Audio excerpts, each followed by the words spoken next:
1990 metais, kovo 11 dieną, Lietuva paskelbė savo nepriklausomybę.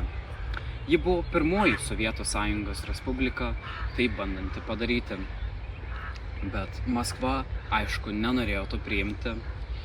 Tai prasidėjo visokios ekonominės blokados ir politiniai veiksmai. Bet matanti, kad tai nepavyksta, jie nusprendė 1991 metais sausio mėnesį mus stabdyti jėga.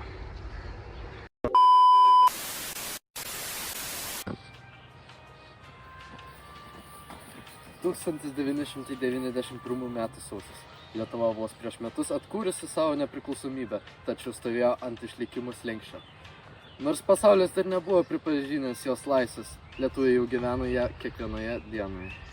Bet tų metų sausio įvykiai vos nevirto didžiausia tragedija per visą Lietuvos nepriklausomybės istoriją.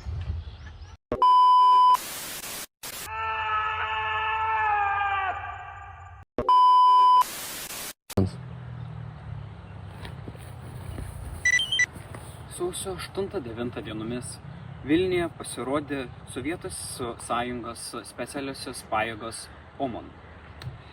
Jie užėmė spaudos rūmus, atakavo kitus strateginius objektus, bet sausio 12 dieną situacija pasiekė savo aukščiausią kulminacijos tašką. Prie televizijos bokšto susirinko tūkstančiai žmonių ir siekė jį apginti nuo galimo puolimo.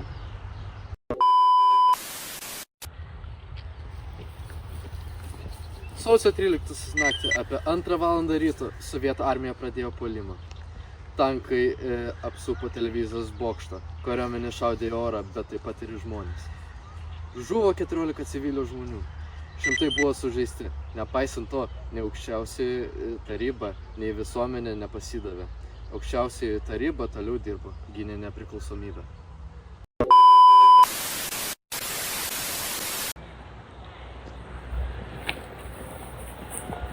Žmonės Lietuvoje parodė, kad jų ryžto niekas nestabdys. Nors ir mūsų dar oficialiai niekas nepripažino. Bet tą dieną mes savo nepriklausomybę apgynėme.